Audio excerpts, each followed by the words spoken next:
Assalamualaikum warahmatullahi wabarakatuh.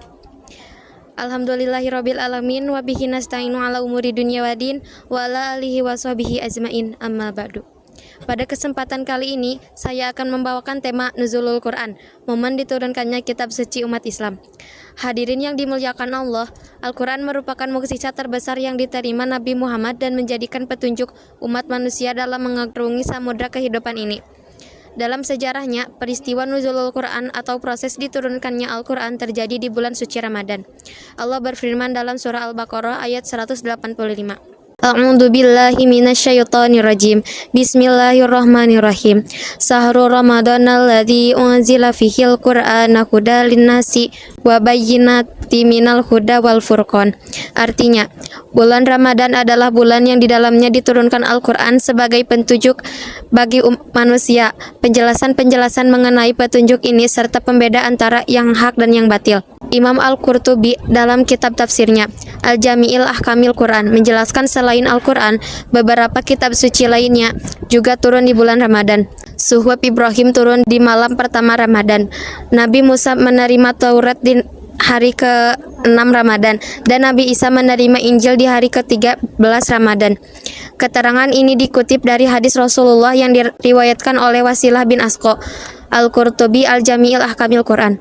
Al-Quran secara keseluruhan mulai dari ayat-ayat yang jelas sampai ayat-ayat yang samar dan mulai dari nasih sampai mansuh.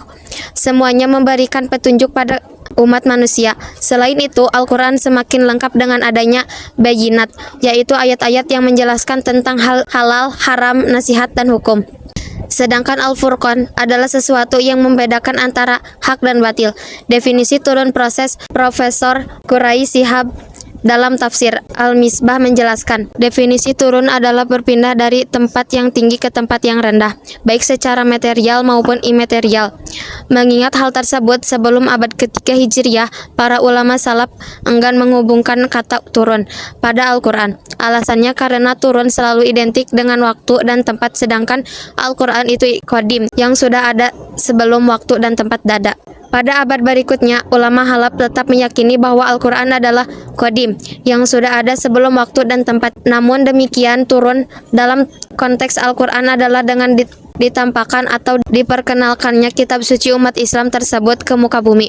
Sebelum Al-Quran diturunkan, wujudnya belum diketahui atau hadir di muka bumi. Baru ketika diterima Nabi Muhammad, maka Al-Quran menjadi tampak dan hadir. Al-Quran dari Allah yang maha tinggi diberikan kepada manusia, yang kemudian terjadi perpindahan kedudukan dan derajatnya. Menurut Quraisy Shihab, penjelasan ini memiliki kesesuaian dengan definisi turun yang dijelaskan sebelumnya.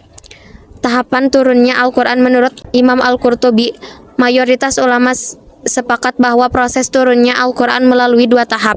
Tahap pertama, turun sekali dari Lauhil Mahfuz ke langit dunia pada malam Lailatul Qadar. Tahap kedua, turun secara berangsur-angsur sesuai dengan situasi dan kondisi. Pendapat ini selaras dengan keterangan Profesor Quraisy Shihab yang lebih mayoritas pada sisi bahasa. Menurut setidaknya ada dua kata yang berkaitan dengan proses turunnya Al-Quran, yaitu kata anzala dan nazala. Kedua kalimat tersebut merupakan definisi dari kata dasar nazala, yang artinya turun. Lafaz anzala umumnya digunakan untuk menunjukkan turunnya Al-Quran secara utuh sekaligus dari Lauhil Mahfuz ke langit dunia. Hal ini sebagaimana firman Allah dalam surat Al-Qadar ayat 1. A'udzu billahi minasyaitonir rajim. Bismillahirrahmanirrahim.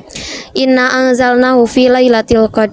Artinya, sesungguhnya kami telah menurunkan Al-Quran pada Lailatul Qadar. Sedangkan kata nazala didefinisikan dengan proses turunnya Al-Quran secara bertahap selama 22 tahun, 2 bulan, dan 22 hari. Hal ini sebagaimana tercantum dalam surat Al-Isra ayat 106.